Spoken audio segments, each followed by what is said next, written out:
Hi friends, ನಮಸ್ಕಾರ. Welcome back to my YouTube channel. ಎಲ್ಲರೂ ಹೇಗಿದ್ದೀರಾ? ಚೆನ್ನಾಗಿದ್ದೀರಾ ಅಂತ ಅಂದ್ಕೊತೀನಿ. ಇವತ್ತು ಏಪ್ರಿಲ್ 1 ನಿಹಾರಿಕನ ಬರ್ಡೇ. ಹಾಗೆ ನಮ್ಮ ಚಿಕ್ಕಪ್ಪನ ಮಗ ಮೇಘರಾಜ್ ಅಂತ, ಅವನದು ಬರ್ಡೇ. ಇಬ್ಬರು ಒಂದೇ ಡೇಟಲ್ಲಿ ಹುಟ್ಟಿದ್ದಾರೆ. ಏಪ್ರಿಲ್ 1 ಬೆಳಗ್ಗೆನೇ ದೇವಸ್ಥಾನಕ್ಕೆ ಕರ್ಕೊಂಬರ್ಬೇಕಿತ್ತು, ಕರ್ಕೊಂಬರೋಕ್ಕಾಗಿರಲಿಲ್ಲ ಅವಳನ್ನ. ಅದಕ್ಕೆ ನಾನು ಇವತ್ತು ಸಂಜೆ ಕರ್ಕೊಂಡು ಬಂದಿದ್ದೀನಿ. ಪೂಜೆ ಮಾಡಿಸ್ಕೊಂಡು ಹೋಗೋಣ ಅವಳ ಹೆಸರಲ್ಲಿ ಅಂತ. ಅವಳ ಕೈಲೇ ಎಲ್ಲನೂ ಅವಳ ಕೈಲೇ ಅಣ್ಣ ಕೈ ಎಲ್ಲ ತರಿಸಿ ಅವಳೇ ಪೂಜೆಗೆಲ್ಲ ಕೊಟ್ಟಳು. ಅವಳ ಕೈಲೇ ಆರತಿ ಎಲ್ಲ ನೀನೇ ತಗೊಂತ ಅವಳ ಕೈಲೇ ತೆಗಿಸ್ತಾ ಇದ್ದೀನಿ. ದೇವ್ರಿಗೆ ನಮಸ್ಕಾರ ಮಾಡಿಕೊಂಡು ಎಲ್ಲ ಒಳ್ಳೆಯದಾಗಲಿ ಅಂತ ಕೇಳ್ಕೊ ಅಂತ ಹೇಳಿದೆ. ನಾನು ಹೆಂಗೆ ಹೇಳಿದ್ಲು ಹಂಗೆ ಮಾಡ್ತಾಯಿದ್ಲು. ಇದು ಪಿರಿಯಾಪುರದಲ್ಲಿರೋ ಮಸಾಣಿಕಮ್ಮನ ದೇವಸ್ಥಾನಕ್ಕೆ ಕರ್ಕೊಂಡು ಬಂದಿದ್ದೀನಿ. ನೋಡಿ ದೊಡ್ಡ ಮನಸ್ಸು ಹೆಂಗೆ ಅವಳೇ ಹೂವೆಲ್ಲ ಮುಡ್ಕೊತಾ ಇದ್ದಾಳೆ.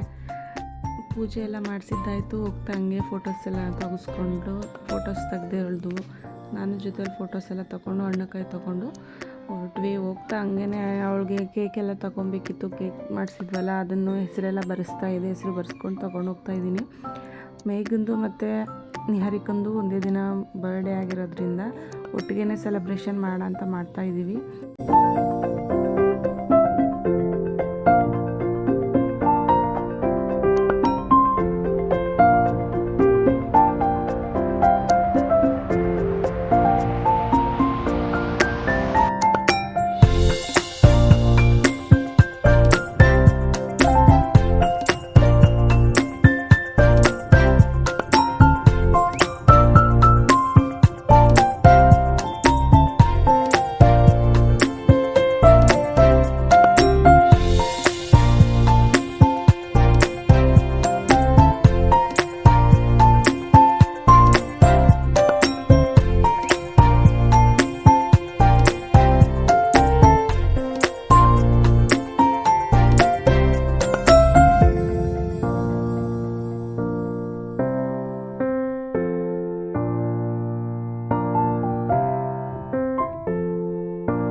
ಇವರು ಮೇಘರಾಜ್ ಅವ್ರ ಅಪ್ಪ ಅಮ್ಮ, ರೂಪಶ್ರೀ ದೇವರಾಜ್ ಅಂತ. ಅಂದರೆ ನಂಗೆ ಚಿಕ್ಕಪ್ಪ ಚಿಕ್ಕಮ್ಮ ಆಗಬೇಕು.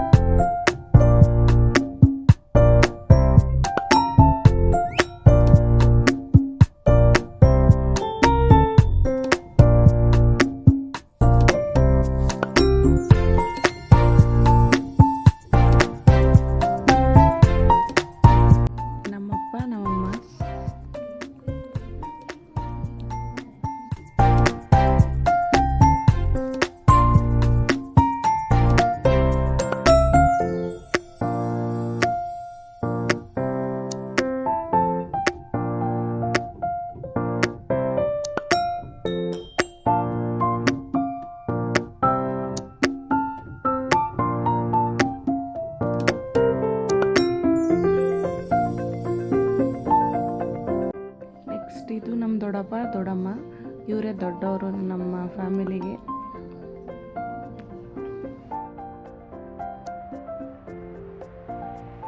ಇವಳು ಉಲ್ಲಾಸ ಅಂತ, ಮೇಘು ಅವ್ರ ಅಕ್ಕ, ಅಂದರೆ ನಮ್ಮ ಚಿಕ್ಕಪ್ಪನ ಮಗಳು.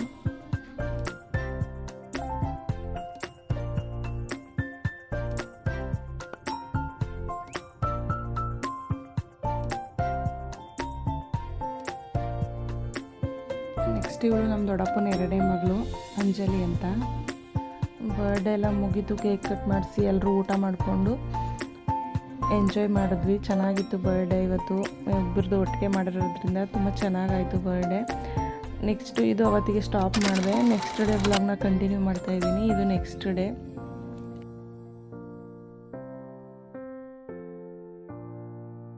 ಪಾಪುಗೆ ಚೆಕಪ್ ಇತ್ತು. ಅಂದರೆ ಅವಳಿಗೆ ಮಂತ್ಲಿ ಚೆಕಪ್ ಇರುತ್ತೆ. ಪ್ರೀ ಮೆಚರ್ಡ್ ಬೇಬಿ ಆಗಿರೋದ್ರಿಂದ ಮಂತ್ಲಿ ಕಾಲ್ ಮಾಡ್ತಾರೆ, ಬಂದು ತೋರಿಸ್ಕೊಂಡು ಹೋಗಬೇಕು. ಅಂದರೆ ಪಾಪುದು ಬೆಳವಣಿಗೆ ಎಲ್ಲ ಕರೆಕ್ಟಾಗಿದೆಯಾ, ಮಂತ್ಲಿ ಯಾವ್ಯಾವ ಥರ ಚೇಂಜಸ್ ಆಗಬೇಕು ಅದೆಲ್ಲ ಕರೆಕ್ಟಾಗಿ ಆಗ್ತಿದೆಯಾ ಅಂತ ಚೆಕ್ ಮಾಡ್ತಾರೆ. ಅದಕ್ಕೆ ಬಂದಿದ್ವಿ. ಲಾಸ್ಟ್ ಮಂತ್ 27ಗೆ ಡೇಟ್ ಇತ್ತು, ಬರೋಕ್ಕಾಗಿರಲಿಲ್ಲ, ಅವ್ರ ಕೆಲಸ ಇತ್ತು ಅಂತ. ಇವಾಗ ಫ್ರೀ ಇದ್ವಿ, ಅದಕ್ಕೇ ಹೋಗೋಣ ಅಂತ ಬರ್ತಾಯಿದ್ವಿ, ಕರ್ಕೊಂಡು ಹೋಗಿದ್ವಿ.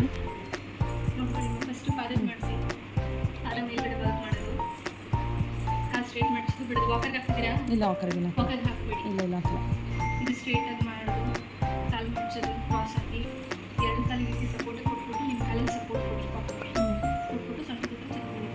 ನೆಗಿತಾಳೆ ಅದೇನಿಲ್ಲ. ಆಗ್ತಿದ್ದಾಳ? Active play. Huh? Active. Baby is active. Come on. Come on, come on, come on. Get up, get up, get up, get up. Hi. Come on. Get up. Kuchi, kuchi, kuchi, kuchi, kuchi. Bunny, bunny, bunny, bunny, come on. Yes. Go back. Go back. Come on, come on. Up, up, up, up, up, up, up, up, up. Oh, stand up. Sit down. Sit down. Sit down. Stand up. Stand up, stand up, stand up. Come on. Yay. Sit down. Stand up. Up, up, up. Up, up, up. Sit down. Up, up, up. Sit down. Sit down. ಇಲ್ಲಿ ಪಾಪುಗೆ ಒಂದು 5 ರೀತಿ ಚೆಕಪ್ನ ಮಾಡ್ತಾರೆ. ಅಂದರೆ ಕಣ್ಣು, ಕಿವಿ ಮತ್ತು ಕೈಕಾಲು ಎಲ್ಲ ರೀತಿ ಕರೆಕ್ಟಾಗಿದೆಯಾ, ಬ್ರೈನೆಲ್ಲ ಚೆನ್ನಾಗಿ ಡೆವಲಪ್ ಆಗ್ತಿದೆಯಾ, ಕಿವಿ ಕೇಳಿಸುತ್ತಾ, ಚೆನ್ನಾಗಿ ನೋಡ್ತಾಳ, ಐ ಕಾಂಟ್ಯಾಕ್ಟ್ ಎಲ್ಲ ಚೆನ್ನಾಗಿದೆಯಾ ಅಂತೆಲ್ಲ ಚೆಕ್ ಮಾಡ್ತಾರೆ. ಪ್ರತಿಯೊಂದನ್ನು ಚೆಕ್ ಮಾಡ್ತಾರೆ. ಅಂದರೆ ಬೇಗ ಹುಟ್ಟಿರೋಂಥ ಮಕ್ಕಳಲ್ಲಿ ಅವೆಲ್ಲ ಬದಲಾವಣೆಗಳು ಸ್ವಲ್ಪ ಸ್ಲೋ ಆಗಿ ಆಗ್ತಾ ಇರುತ್ತೆ. ಅಂದರೆ ತಿಂಗಳ ಏನೇನು ಆಗಬೇಕು, ಅವರು ದಬಾಕೊಳ್ಳೋದು, ಹೊರಳೋದಾಗಿರ್ಬೋದು, ಅಂದರೆ ಚೆನ್ನಾಗಿ ರಿಯಾಕ್ಟ್ ಮಾಡೋದು ಸೌಂಡ್ಗಳಿಗೆಲ್ಲ, ಅದೆಲ್ಲ ಸ್ವಲ್ಪ ಸ್ಲೋ ಮೋಷನಲ್ಲಿ ಆಗ್ತಾ ಇರುತ್ತೆ. ಅದಕ್ಕೆಲ್ಲ ಕರೆಕ್ಟ್ ಟೈಮ್ಗೆಲ್ಲ ಆಗ್ತಿದೆಯಾ ಅಂತ ಚೆಕ್ ಮಾಡ್ತಾರೆ. ತುಂಬ ಒಳ್ಳೆಯದು. ಇದನ್ನೆಲ್ಲ ಬಂದು ಚೆಕ್ ಮಾಡಿಸ್ಕೊಂಡು ಹೋದರೆ ನಮ್ಗೆ ಗೊತ್ತಾಗದೇ ಇರೋಂಥ ಬದಲಾವಣೆಗಳೆಲ್ಲ ಅವ್ರಿಗೆ ಗೊತ್ತಾಗುತ್ತೆ. ಅಕಸ್ಮಾತ್ ಏನಾದರೂ ಪ್ರಾಬ್ಲಮ್ಗಳಿದ್ದರೆ ಈಗ ಚಿಕ್ಕ ವಯಸ್ಸಲ್ಲೇ ಅದನ್ನು ಚೇಂಜಸ್ನ ಮಾಡ್ಬೋದಂತೆ. ಆಮೇಲೆ ದೊಡ್ಡವರಾದಮೇಲೆ ಆ ಪ್ರಾಬ್ಲಮ್ ಈ ಪ್ರಾಬ್ಲಮ್ ಅಂದೆ ಅದ್ರ ತುಂಬ ಕಷ್ಟ ಆಗುತ್ತೆ. ಅದಕ್ಕೆ ಚಿಕ್ಕ ವಯಸ್ಸಲ್ಲೇ ಇಂಥ ಚಿಕ್ಕ ಮಕ್ಕಳಿದ್ದಾಗಲೇ ಚೆಕ್ ಮಾಡಿಸ್ಕೊಂಡ್ರೆ ಬೇಗನೆ ಅದನ್ನು ಗುಣ ಮಾಡ್ಬೋದು ಅಂತ ಹೇಳಿದ್ರು. ಅದಕ್ಕೆ ಚೆಕ್ ಮಾಡಿಸೋಣ ಅಂತ ಬಂದ್ವಿ. ಎಲ್ಲ ಕರೆಕ್ಟಾಗಿದೆ, ಏನಿಲ್ಲ, ಬೇಬಿ ಆ್ಯಕ್ಟಿವ್ ಆಗಿದ್ದಾಳೆ, ವೆಯ್ಟ್ ಎಲ್ಲ ಚೆನ್ನಾಗಿದ್ದಾಳೆ ಅಂತ ಹೇಳಿದ್ರು. ತೋರಿಸ್ಕೊಂಡಿದ್ದಾಯಿತು. ಇವಾಗ ಹೊರಡ್ತಾ ಇದ್ದೀವಿ.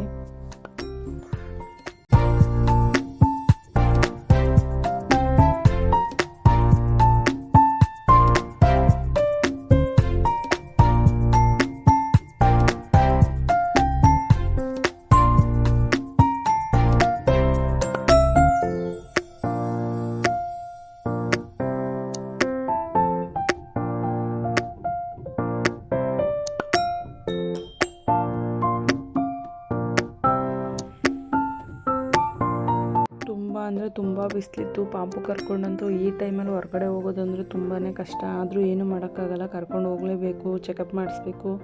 ಅದಕ್ಕೆ ಕರ್ಕೊಂಡು ಬಂದಿದ್ವಿ. ಬಿಸಿಲಿತ್ತಲ್ಲ, ಕಬ್ಬಿನ ಜ್ಯೂಸ್ ಮಾಡೋದು ನೋಡಿದ್ವಿ. ಕಬ್ಬಿನ ಜ್ಯೂಸ್ ಕುಡ್ಕೊಂಡು ಹೋಗೋಣ ಹಂಗೆ ಒಟ್ಟಿಗೆ ಅಂತ ಹೇಳ್ಬಿಟ್ಟು ಕಬ್ಬಿನ ಜ್ಯೂಸ್ ಕುಡಿತಾ ಇದ್ವಿ.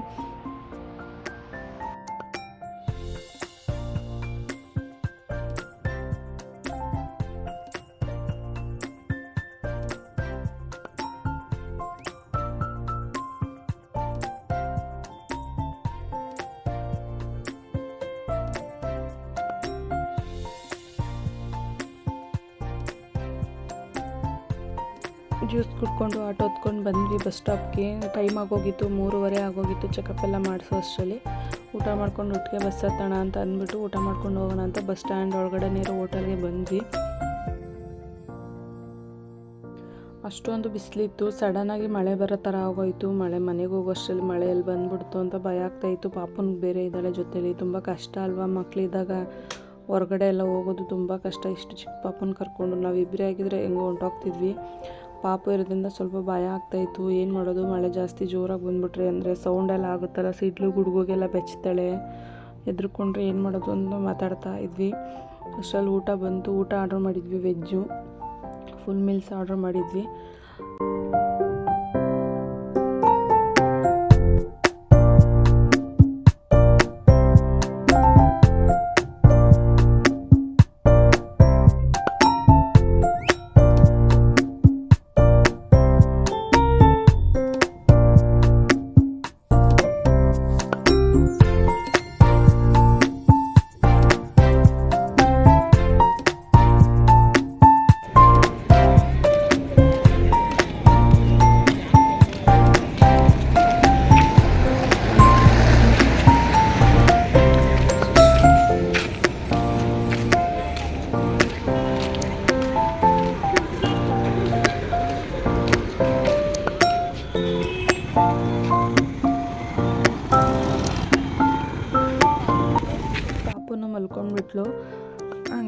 ಎಲ್ಲ ಮುಗಿಸ್ಕೊಂಡು ಬೇಗ ಹೊರಡೋಣ, ಮಳೆ ಟೈಮ್ ಅಂತ ಅಂದ್ಬಿಟ್ಟು ಬೇಗ ಎಲ್ಲ ಊಟ ಎಲ್ಲ ಮುಗಿಸ್ಕೊಂಡು ಹೊರಟ್ವಿ.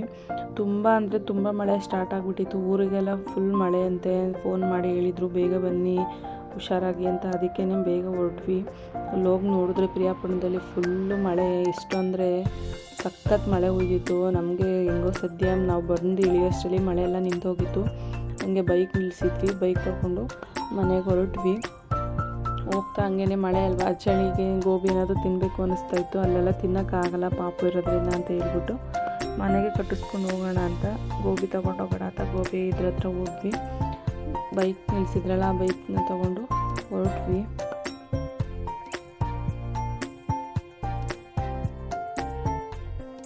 ಫುಲ್ ಟಯರ್ಡ್ ಆಗೋಗಿತ್ತು. ಮನೆಗೆ ಬರೋ ಅಷ್ಟರಲ್ಲಿ ಗೋಬಿ ಎಲ್ಲ ತಿಂದ್ಕೊಂಡು ಕಾಫಿ ಟೀ ಕುಡ್ಕೊಂಡು ಮಲಗಿಬಿಟ್ಟೆ.